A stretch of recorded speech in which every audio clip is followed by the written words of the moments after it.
It's Sadie from Hip in Detroit. I am hanging out in Ferndale, Michigan at my friend Allison's new apartment. Howdy. With beautiful purple walls. We're using them as a backdrop. You may know her better as the Gator. The Gator.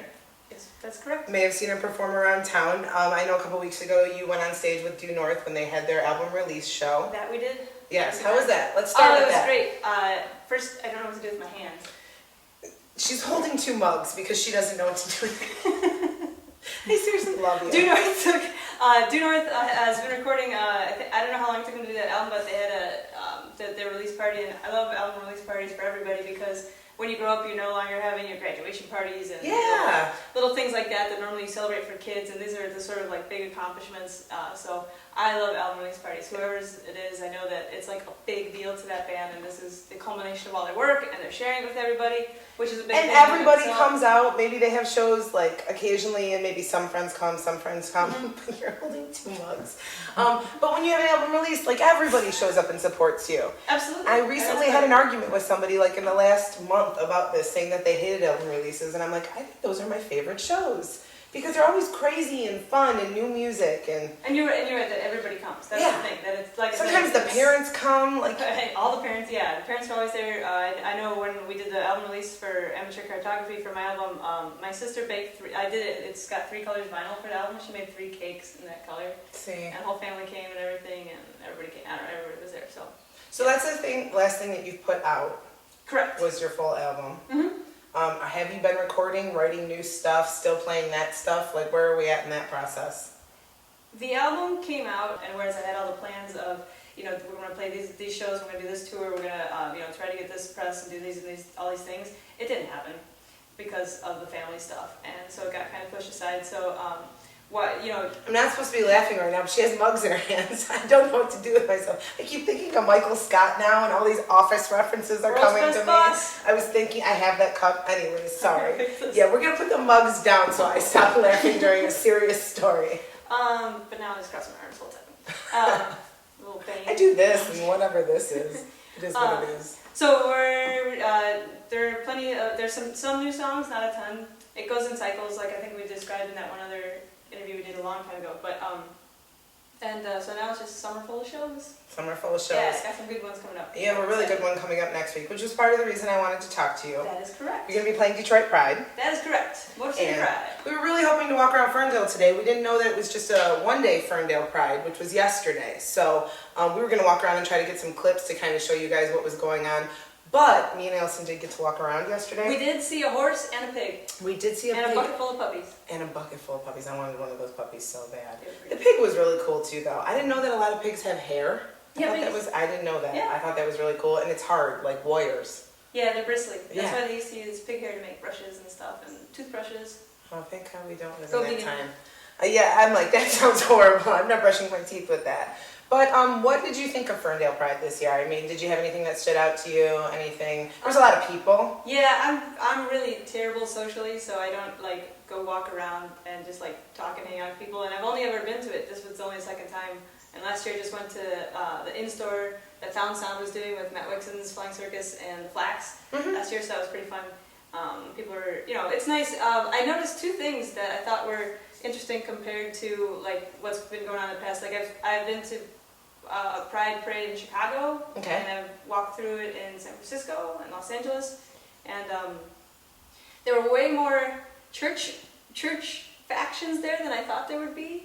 So then here's the thing. So the grumpy part is like, why are they here?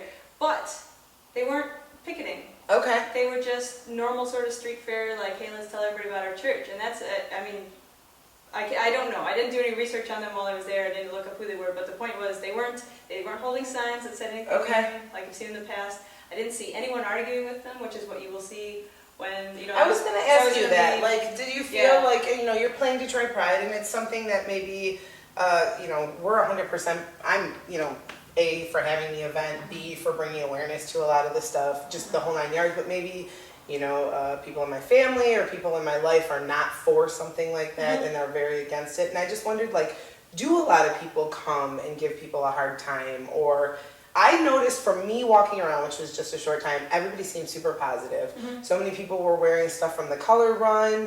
They had brought their kids with them. You know, they were eating ice cream. I didn't see anything controversial. Well, it's funny because it's like the common cycle that goes on when there's a movement that's, you know, a quiet thing, and then it gains, you know, popularity in the best possible sense because you need more people involved to push civil rights forward and push things like that forward. And then it's like your favorite indie band that got signed, and then it can tip into the bad, you know, kind of a negative outcome, which is when people forget what started it and why we're doing it at all. Should it be a big party? Yes, it should, but it's kind of like that Toaster's line, you can keep on dancing just as long as you remember your roots. And what it came out of the Stonewall riots, which was in 1969 at the end of June, and I know that, you know, Pride started because that was such a massive turning point for the people who were involved in that. You know, if you watch any of the documentaries or if you read any of the interviews with the people who were there, they talk about how it wasn't just that, you know, enough was enough. They'd been tired of the police raiding their bars. The FBI kept lists of who was known homosexuals and where they hung out. And the people had had enough, and the cops came in that night, and the people had had enough, and they said no more. And so the point being, everyone who was there, you know, knew this was a turning point. So out of that grew the first New York Gay Pride Parade to commemorate the next year on the same weekend and things like that. And then they just told the other gay and lesbian groups around the country, hey, would you do this the same weekend, and it'll grow. And it just kept growing and growing and growing, everybody, and they did it to commemorate that weekend, because they said if you don't... See, I had no idea. This is awesome. I love this. They said if you don't do something to commemorate it, it'll just be lost to history, as many, many things have been. And so it's interesting in that little regard, because the whole idea of June being Pride Month and the whole like Pride parades, which were, you know, we say parade now, but they were marches for most people when it started, and kind of an American thing. One of the few, you know, there are only a few kind of real American exports. That's editorializing. That's not. I don't care. But you know, it grew from, you know, state by state by state and out of the country and all these things. So. So you feel very proud to be part of this. Like there's a lot of history behind it too. I feel very respectful of the people who did the fighting, and because it was, and it's I don't know. There's obviously some physical violence that occurs, and there's a ton of physical violence that has happened to all members, you know, members of the LGBT community. But it's truly nonviolent resistance, because what's the best thing you can possibly do? Be yourself. Yeah. You want to stand up and take the biggest stand you can, and just say the biggest fuck you to everyone who doesn't approve of who you are. Be who you are. Live your life and be happy. And that's the principle. I think that's the main principle that is key to this. That's why you know, gay pride can represent something much more important to anyone, even if you don't think you care about gay pride, even, and especially if you think you do, and perhaps aren't going far enough, is that if you have, you know, you have certain experiences in your life that you can't do anything about. You have the who you are that you were born with, and perhaps it's the color of your skin that everybody cares about. Maybe you have something about your body that's not what's regarded as normal, or, you know, standard issue sort of features. Maybe you're gay. Maybe you. I guess I can't think of any more. I always think of a third being thing a woman. when I make I'm sorry, I gotta throw that one out there. Being a woman. Like, absolutely, and so I feel so close to gay rights issues because of the fact that I've always been involved with women's issues, because it's very directly, I mean, the correlation. They're pretty similar, and so the idea is whatever it is about you that's different, that you have to fight through your entire life, provides you with a certain with a point of view that you may not have thought you had, because maybe the parts of you that are privileged, maybe you're a member of a minority, but you're a man. Okay. That male side of you gives you certain degrees of privilege, and then you can see, however, what the lack of privilege looks like because of maybe your ethnicity, maybe color of your skin, maybe you live in a certain socio-economic demographic that's, like, you know, looked down upon or something. So it's just how you get the lessons in your life. So that's why if you walk by and you see a rainbow flag, if you walk by and people have a pride thing, and you don't care one way or the other about LGBT issues, at least take a moment and let that remind you of the fact that, you know, it's just another way to get the lessons in life of you know, learning to be compassionate, of recognizing interdependence. Just letting people be who they are. And respecting that for what it is. And tolerant and all those things, so. And loving and caring and kind. Yeah. So.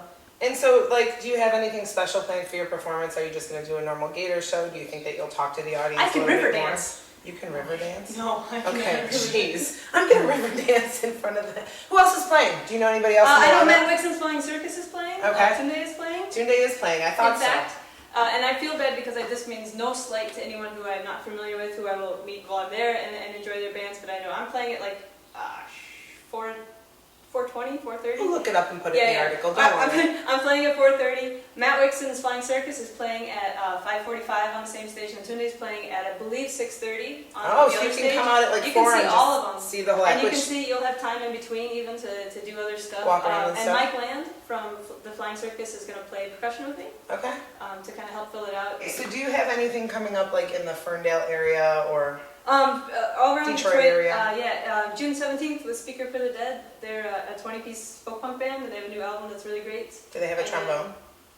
I don't know. Okay. I haven't watched the video. I really like trombones. I got one in the closet. Nice. June might be 24th playing with with that. Ramshackle Glory and Zebu, and Frank Hurricane and Cheap Show. Oh, cheap show, sweet. And what else is coming up? I know there's more than that. Oh, Dan Potas will be here at Matt Wixon's house. I forget the date. That's okay. You gotta ask. Yeah, we can show you. We'll give you all the links to the website and then stuff later like on in the that. summer, at the Lager House and a few I different like things. the Lager House. Lager House has PJ's food now. wonderful. Oh, they got a vegan po' boy that's Yeah. to die for. Good work, Jerry. I love that. I love you. Is there anything else that you think you want your fans to know? Anything else that you think you want people to know I have about fans? Pride?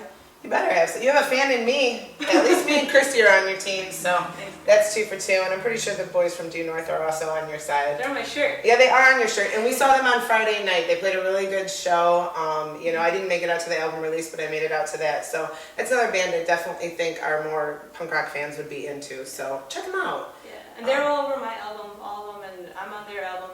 So I like when we get these little It's a groups little of people in of Detroit who kind of take care of each other and Yeah. help each other out, and yeah, it's very. it's wonderful. It It's is a little family. wonderful. It is a little And it's, family. and it's a way to stay involved with like I'm not a 25-year-old boy. Well, they're not boys, they're grown men. But I'm not a 25-year-old guy. I don't. Really? But I get to hang out with them, and it's fun. I get to see their world. So. Yeah, dude. Any 18-year-olds out there who want to hang out with me, don't call me. I gotta stop saying that in public. It's really a joke, but it's not. I'm not quite sure. But awesome. So Pride Fest is happening next weekend in Detroit. If it's anything like Ferndale's, which I haven't been to it, so I can't attest to it, but you can get a lot of food. It's a place that you could walk around. There was people line dancing, just all sorts of fun going on. Also, great message, different booths to look at, So it's in Hart Plaza. I believe so. Yeah, so, right on the water there. It could be a good time to take your family out and maybe teach them that, It is a family event. It That's is the a big family thing. event. You That's see- what, you see there's so many families. strollers yesterday and stuff, and I think personally that's really cool to teach your kids. That's a great lesson. So whether you do or not, that's up to you. But personally, I think that's a great way to kind of show the family that, we accept people for whoever they are. If And you're not whatever they're doing. Irish and you take your kids to St. Patrick's, take them to Pride. There you go. That's a good way to say it. Yeah. Awesome. Well, thank you, Allison. Thank you for having us Thank you, over your Sarah. house. Yeah, it's really good to talk to you. Good luck next week. Thank you. I can't wait to hear about how it went. And check out the Gator. Thanks, guys.